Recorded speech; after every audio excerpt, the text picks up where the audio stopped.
luginën e Preshevës, raportet në luginën e Preshevës janë të mërësisht të këqija në mesin e shqiptarëve, dhe aty po zbrozet dal nga dal dhe lugina e Preshevës shumë shpejt do të mbetet pa shqiptar, me ato adresat të cilat ja ka marrë në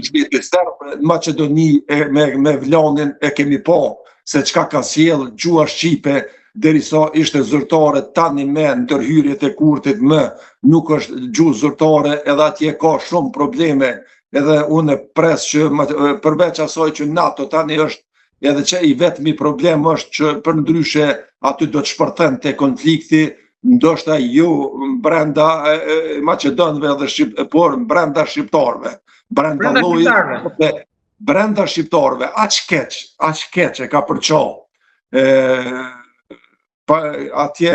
faktorin politik shqiptar, sa që mendja nuk ta merr. Provoj edhe në Shqipëri, për fat nuk ja arriti dhe ja ku e ka pru derisa në Kosovë. Pra, ju profesor, po thoni që ato mesazhet që dolën nga Ministria e Jashtme e Shqipërisë, për që referoheshin si idiot, pavarësisht se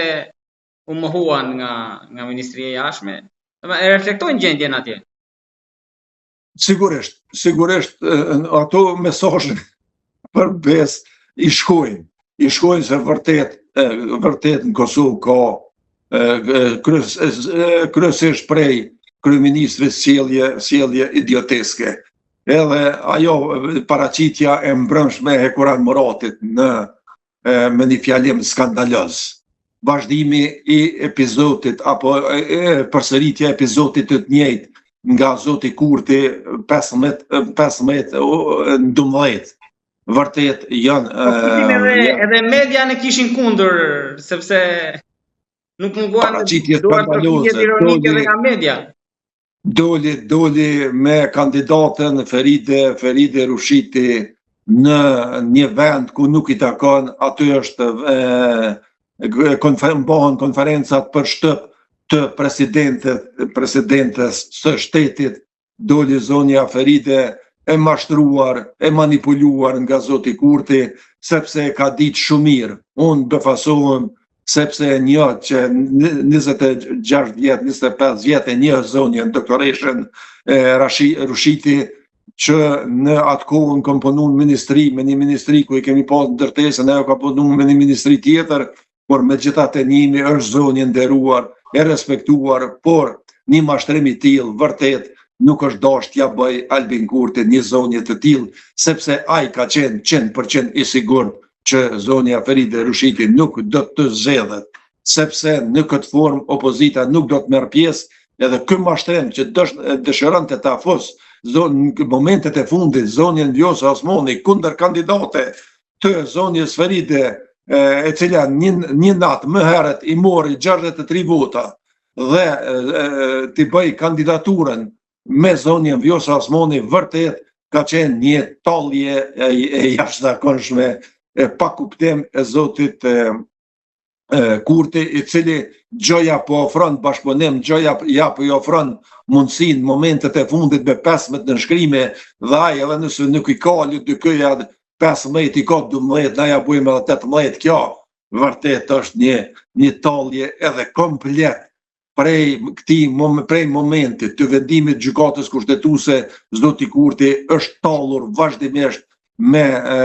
momentet e fundit, këshe po takohet me LDK-n, por në asnjë moment nuk ju ka dhënë shansa partive opozitare që të propozojnë. Nuk delnin PDK-ja me kandidat, sepse ky vërtet me tallet pastaj me ta, edhe sigurisht nuk ka dasht edhe PDK-ja, sepse e patëm rastin e Arsim Bajramit.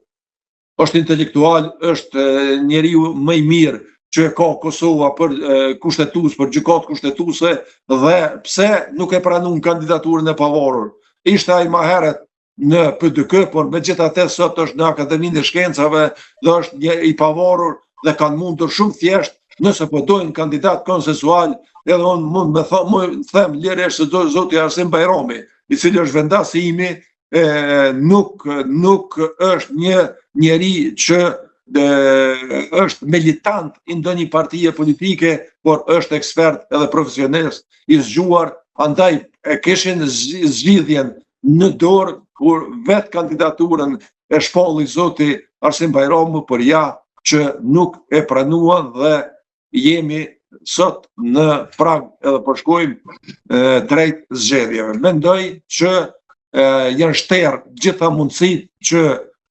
zoti Kurti ta dërgoj edhe një kërkesë në gjykatë kushtetuese edhe ta shtyj afatin, sepse vendimi i fundit ka qenë shumë i sqaruar, dështon zgjedhja presidentit, shkojmë në zgjedhje të jashtëzakonshme 45 ditë. Dhe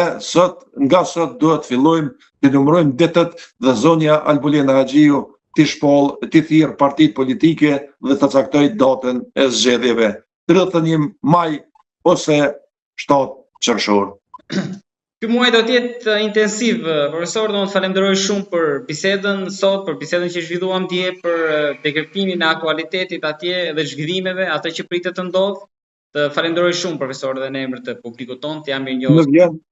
Nuk jam i lumtur, nuk jam i gëzuar që në vazhdimsi e kom para pa këtë gjendje, por Kurti është aq i lexueshëm sot që nuk është fare problem me ditë se çka paramendon ai. Edhe nëse i merr 40 vota, mbi 40 vota, përsëri do të na çojnë zgjedhje dikon ka fundi i vitit. Urojmë që të zgjidhet në qershor dhe të kemi një verdikt të qartë për të shmangur zgjedhjet e tjera në të ardhmen dhe për të forcuar institucionet që edhe në syrin e ndërkombëtarëve, por edhe të armiqve, këto duket sikur ju shkojnë jo fort për shtatë. Të falenderoj shumë, profesor. Faleminderit, ishte kënaqësi.